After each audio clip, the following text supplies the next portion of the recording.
On the morning of the 18th of February 2020, we had an astronomical event called a lunar occultation, where Mars passed behind the crescent moon. As you can see from the video, Mars has passed behind the crescent part of the moon,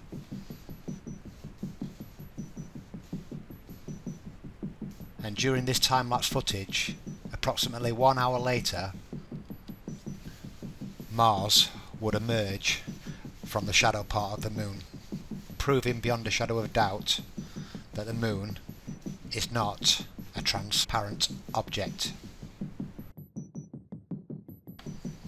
And there you can see Mars has now appeared beyond the shadow part. Daylight's coming now, Mars is starting to fade. Here's some alternative footage, what was captured.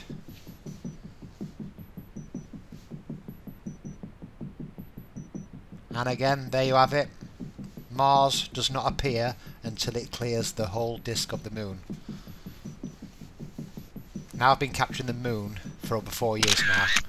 Here's a few shots I've captured. What I've done, I've overexposed the images so you can see the unlit part of the moon.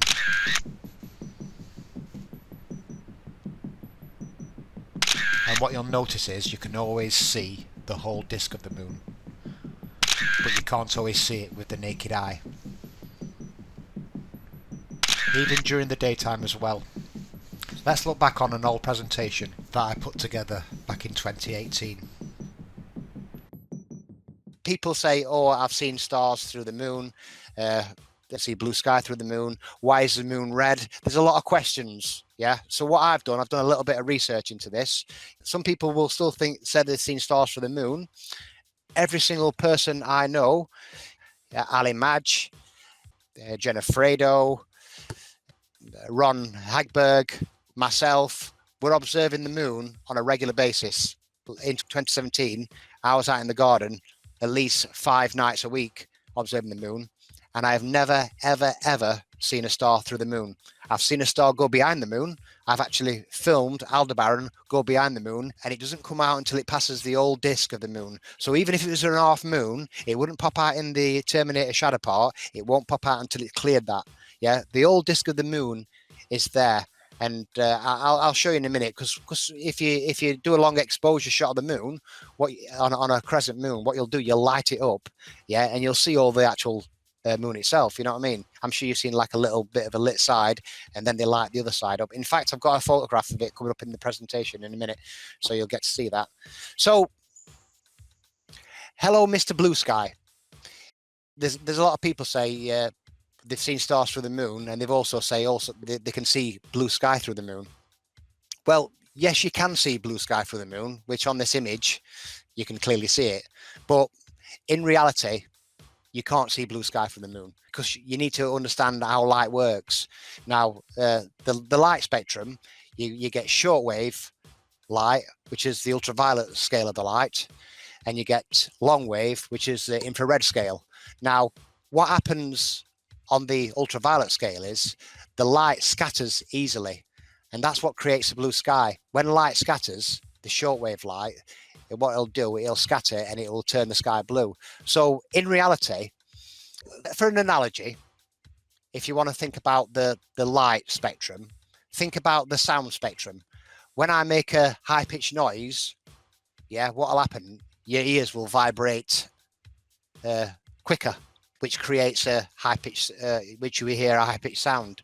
If I make a low rumble, your ears will vibrate slower, and you'll obviously hear a low rumble sound because the eardrums are vibrating slower.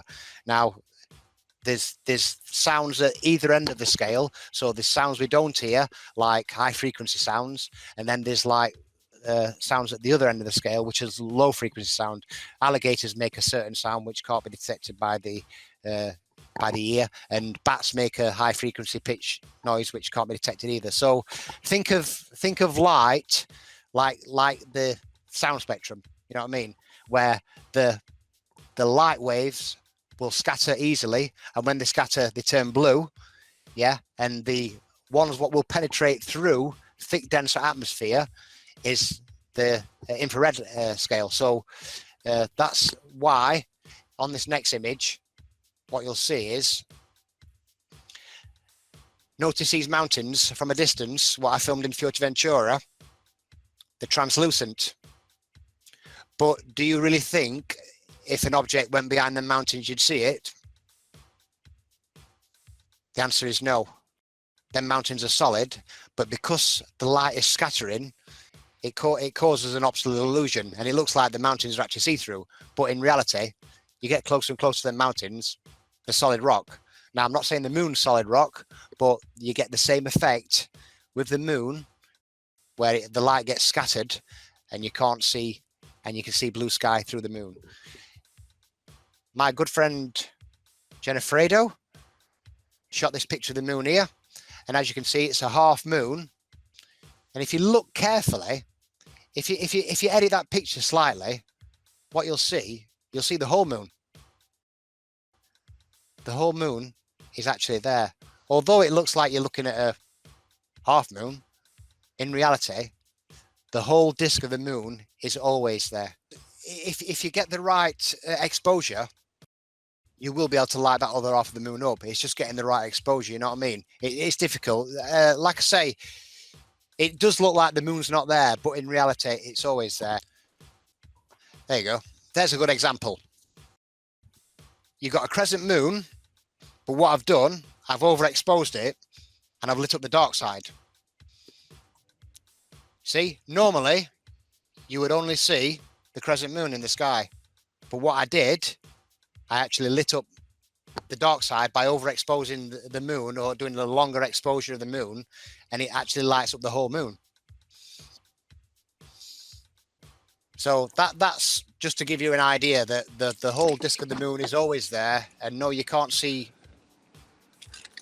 blue sky through the moon. And some will say they've seen stars through the moon. Every person I know has been observing the moon has never seen it.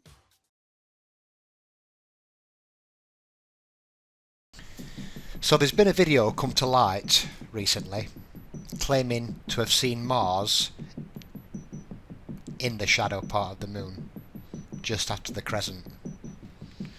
First thing I noticed is the footage is really poor quality. It's out of focus, and it looks like it's been rendered in 240p. So let's have a look now. What you will notice is a tiny point of light on the Terminator edge, and there are a number of so-called truthers claiming that this is actually Mars being seen through a transparent moon. It's absolutely nonsense. Anyone who's been observing the moon will recognise that straight away as being a crater being lit up on the Terminator edge. It's very, very common. Not only is the footage out of focus, just look at the stability on it. It's terrible. It just gives the impression that there is an actual star or planet in the crescent part of the moon. I think it's very, very misleading.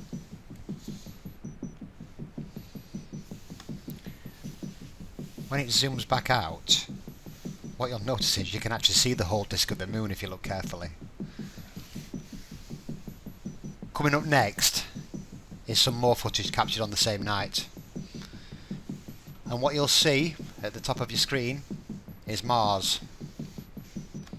This video is clearly in focus. You can see the Terminator edge of the moon, nice and clear. Just after the camera's been readjusted,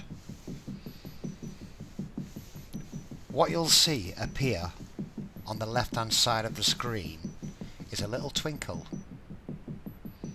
Does that look familiar? Let's have a closer look at this now. Yes, as you can see, it's not Mars, it's just a crater being lit up on the Terminator edge. And there you can see it again. And there's Mars. proving beyond a shadow of a doubt that it's not Mars being seen through a transparent moon. So you wanna be brave, so you found the light and you've seen the truth and you feel betrayed. Well, it comes with cost, a price too large. Cause if we're really just born to die, I'd rather not have been born at all.